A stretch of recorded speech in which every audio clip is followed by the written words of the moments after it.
episode 5, Real with Omar. If you've been following the series, you can follow us on YouTube, Spotify, Apple iTunes, everything imaginable. Look for it. Today's guest, very special guest today, attorney Alex Vera. I know Alex going back to about 2012, where you were clerking here for Ms. Rodriguez. Was that first attorney gig? First attorney gig. Associate. And now we are co-tenants at 644 Soundview, power brokers in the Bronx. Alex Vera is an estate attorney, and I want to have him on the show because I think it's super important for us, especially the Latino community, to understand what an estate attorney is.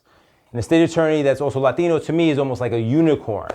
So with that being said, please, Alex, what exactly is an estate attorney? Omar, thanks for having me. I know we're not 6 feet distant, but no worries. So an estate attorney, a trust and estates attorney, that's what it's officially called, is an attorney who specializes in estate planning and or estate administration and surrogates court. Break it down a little more. What is an estate? So an estate is basically when you pass away, everything that you own would encompass your estate. So that would be your house, your 401k, any IRAs, those are qualified accounts, anything that you own either individually or possibly in another form of ownership would fall under your estate. Okay. So the question here I have is, I hear a lot of people that have to go to surrogates court for real estate, right? How do you like avoid that? Because that, to me, I've heard so many, I'm in lending, so I end up having to get certificates of administration. There's always a lot of extra work involved in either refinancing or selling or buying a property from an estate. What is a way people can kind of like prepare themselves? I know it sounds a little morbid, but you know, if you're going to leave a legacy, if you're going to leave something to your children, you don't want to leave them a headache. What's the best way to prepare yourself, you know, as you enter that phase of your life? Absolutely. And I'll talk to your issue, your real estate issue. You talked about a unicorn in the community. Mm-hmm. There seems to be a stigma around planning your estate for especially Latino folks. They think it's bad luck. They always push it back. They say they're going to get to it, and the inevitable happens, or you know, the unexpected happens, and a person passes away or loses capacity, and there is no plan in place. And that's why folks are scrambling to go to the court to appoint a fiduciary to step into the shoes of that becomes person. The executor, right? That becomes, well, if there's a will, that's the executor. Okay. If there's no will, that's the administrator. If there's a question of capacity, that might become the, you know, the guardian of the person. So what's the difference between somebody who may pass away with substantial assets, with no will, compared to somebody who passes away but planned accordingly and has a will? You know, what's the major difference so people can really understand? Because nobody understands until they have to understand. Correct. So when you plan, whether you have a will or another testamentary substitute like a trust, you can appoint who's going to run the show when you're not there anymore, okay? If you don't do that, then it's going to fall to the statutes to say who's the next of kin in line, according to the statutes, who can qualify as the administrator. So estate planning, listen, sometimes your wife or your son or your brother, as much as you love them, might not be the right person, you know, to take the reins when you're not there. So by planning, you're giving the choice. You know, you're going to select who you want to run the show when you can. All right, so one more step back. I know I keep doing this, but I just, because it's a lot. We're running through it, but it's a lot more complicated than people understand. So, all right, so what's the benefit of me maybe assembling a trust? I have 2 pieces of real estate. Mm-hmm. I have $2 million in life insurance policies, and let's say I have $200,000 in different brokerage accounts, right? Mm-hmm. So why do I do a will? Why do I have a trust? If that's the case, what's the benefit? It seems like a lot of work, so I want people to understand why it really does benefit them. A lot of folks, especially recently, especially in other states, other jurisdictions like California and Florida, they're starting to favor the trust. Why do they do that, you ask? Mm-hmm. Because the trust doesn't have to go through a probate proceeding, which could be laborious, expensive, time-consuming. So when you pass away, and stressful. Correct. Right. Especially if you don't hire the right lawyer. Right. So when you do have a will, great, good on you. You have a will, but that will is just a piece of paper until you bring it to the surrogates court and it gets proven or probated. Latin is to prove. So it's got to go through a proceeding where the court will say, okay, it's been executed correctly. There's no question of incapacity or undue influence upon the testator. This is a valid will. Now the executor can carry on. So A trust. okay, well, one question. So it's not like the movies where somebody passes away and we're gonna read the will, and I leave you $1 million and you just pick it up. It's not like that. I have read You've a seen will. the movies. I have read a will before. It was very Okay. interesting. I have read a will before. So tell me about You know, that. from the old school, you know. I felt like I was in the 1600s, like in Victorian England. So what happens? You call everybody, say, "Come meet me." We probated the will. Okay. It was now a valid instrument. Okay. Okay. We called all the beneficiaries to the big conference room we have. Okay. I sat down and I read the dispositive provisions of the will. Johnny gets X, Susie gets Y, so forth and so on. How's that? Any faces of disappointment? No, I think everyone already knew, you know, Okay. what was going on. But it was an old school client, And that's old what he school wanted. beneficiaries, and that's what they wanted. So the client is the boss. I give them what they want. That's pretty cool. That's pretty cool. All right, so then go back and you were saying trusts, right?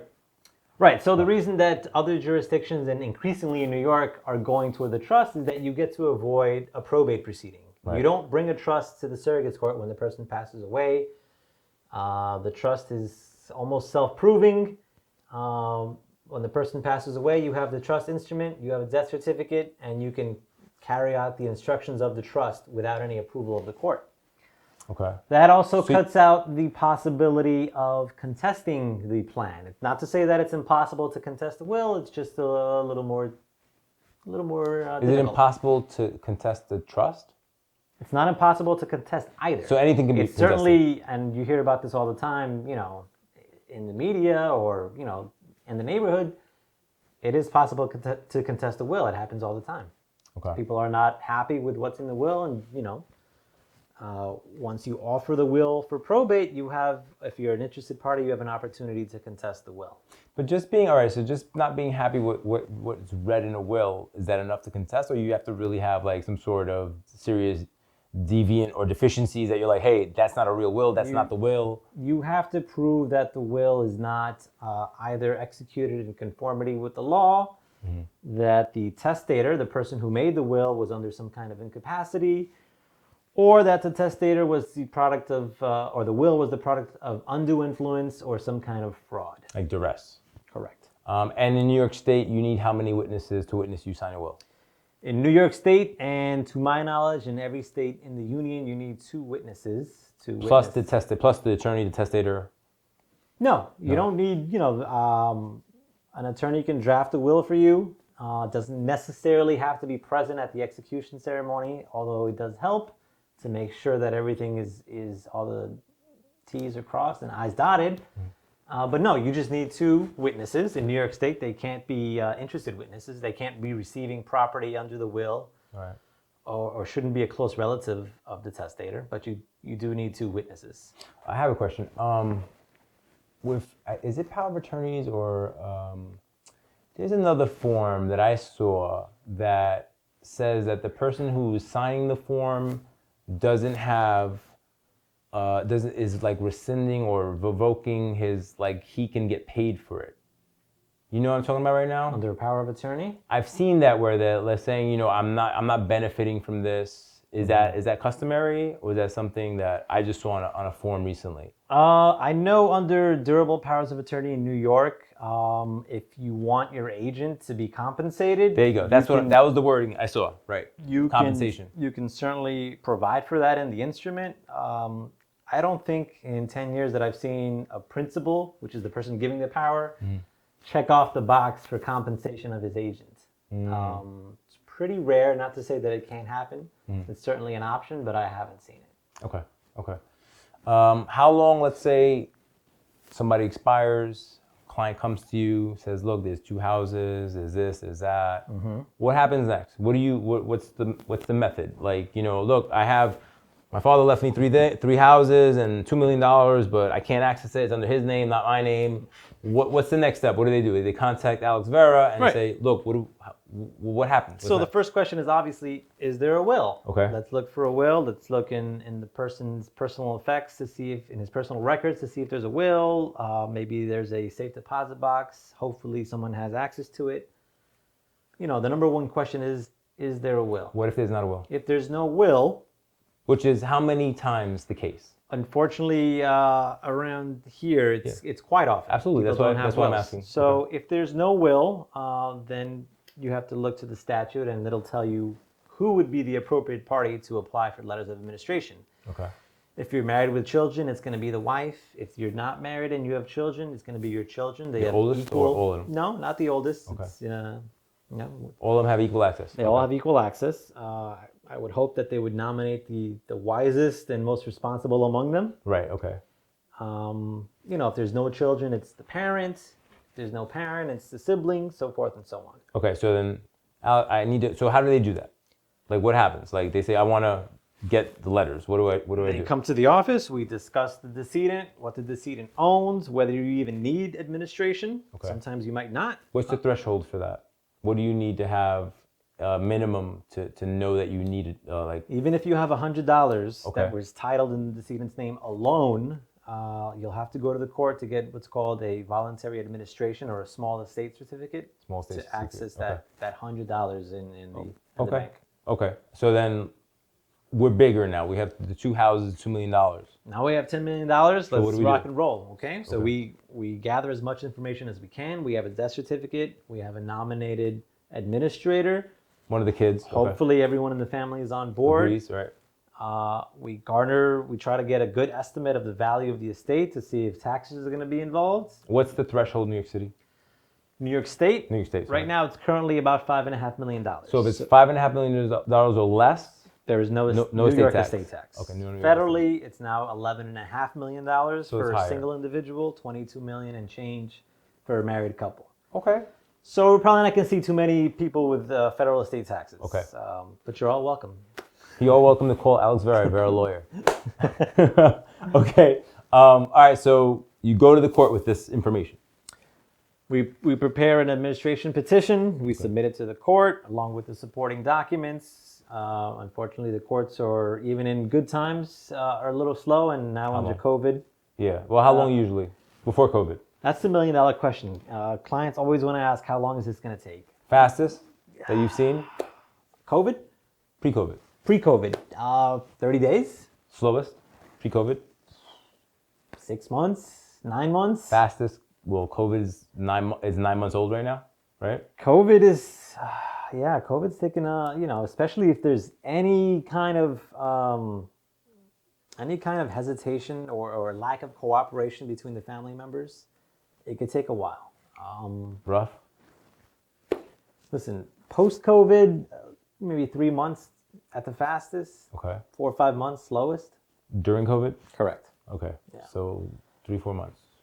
Just to see if it's accepted. Just to see. And then if they accept it, like everything you presented, what they give you letters of testament? letters of administration. Administration, There's no okay. will. Okay. Now we have an administrator. He can go marshal the assets. That means to He gather takes the that assets, letter, he can go to the bank, he go can to do the bank. He can convey property. He Okay. can collect this IRA or that 401k. If, there's no named beneficiary. Right. So it's all right. It's all observed by law with these letters of administration. Like you're able to do that. Correct. Okay. You're not going to get access to anything. All right. without that So letter. we got 3 or 4 brothers and sisters. We collect all the assets. Then what happens? You collect all the assets. There's no will. Okay. Right. So everything is going to be distributed according to law. How does it work? If there's 4 brothers, 25% each. Mm-hmm. Okay. If there's a spouse and children, how does that work? If there's a spouse and children, the spouse gets the first 50,000 Okay. plus half. Okay. The children share the remaining half. Equally. Correct. Okay. Okay. And what if you have like children from another marriage? Same deal. So that they all pull together, the children. They all pull together. Correct. All right. When do you think is the best time that somebody should start thinking about speaking to you? In the beginning of their life, as they're making, there's a lot of things going on, right? So we all have this window of time in our lives where we make the most amount of money. It's called, there's usually a decade-long window of your maximum earning opportunity. There's when you're in rhythm, things are moving, use an athlete. An athlete is an analogy. They have a good 10-year run, they make 100 million, but that's it, right? So if you look at every different profession, there is a window of maximum earning potential. Is it after that they talk to you? Is it during that? Is it before that? Like, when's it really the best time? Not necessarily. I want to skew you away from that thought process of I have to have a lot of money to have an estate plan, because it's not necessarily true. It could be another life event, getting married, having a child, having a loved one become sick or incapacitated. Those are things you want to plan for. You don't necessarily have to have $3 million to have an estate plan. So give me a number. There is no number. Like I said, you could have a modest estate, but you want your legacy to be carried out the way you want it to be carried out. Right. Maybe it's a second marriage with children from different mothers. Right. You want to make sure it's all distributed. Maybe you have a child with special needs. There's many different factors. Maybe you have no children or no spouse. You have brothers, but brothers and sisters, and you don't want to treat them equally. How about the rich people that leave all their money to their dogs? Like Leona Helmsley. I haven't come across a Leona Helmsley in my career. You know what I'm talking about, right? I have made a pet trust for a parrot, so it happens, Talk to me about that. Sometimes the parrot has to be taken care of. So, all right, that's weird. So you had a client come in here and said, I want to put this money on the side. I had a client. Like Leona Helmsley, from what I understand, the dog inherited all the money, and whoever took care of the dog got money to take care of the dog. Got a stipend. Right. Which is bananas. I did something similar, not on that Helmsley level. Right. But tell me a little bit about that without breaking any type of confidentiality laws. So I did have a client who had a decent sized estate. The parrot was not the sole beneficiary, so it's not a complete weird story. But there was a parrot. These parrots live a long time. Yeah, sometimes longer than humans. 30, 40 years. Yeah. So he wanted his parrot to be taken care of. He set aside some money to feed and house the parrot. Did he name who was going to take care of the parrot? Yes, it was a pet trust with a trustee. That's dope. And the trustee's going to receive, remuneration for taking care of the parrot, along with, money to buy the parrot as seed or, whatever. Wow, that's great. So you can take care of your parrot, your dog, your snake, whatever. How important or how much do you find yourself working with financial advisors? Because I think there's a lot of, like similar goals. Sure. Estate planning, financial advisors, they spread their money out. Like how much of that do you have? Increasingly, all the time actually. Financial advisors, they are managing their clients who have some assets, they're selling insurance to them, they can't practice law. Their clients are increasingly becoming wealthier and wealthier, so they need an estate plan. So they'll call me. Okay. Often we'll sit together, talk about their goals, and try to hash out an estate plan that fits what they need. Do you ever get pushback from clients that they don't want to do it that way? Or before you sign anything, I guess you guys have to be of the same thinking. Yeah, right? I think once the client comes to the office and we sit down, they're pretty adamant that they want some kind of estate plan. They just don't know what they want or what they might need.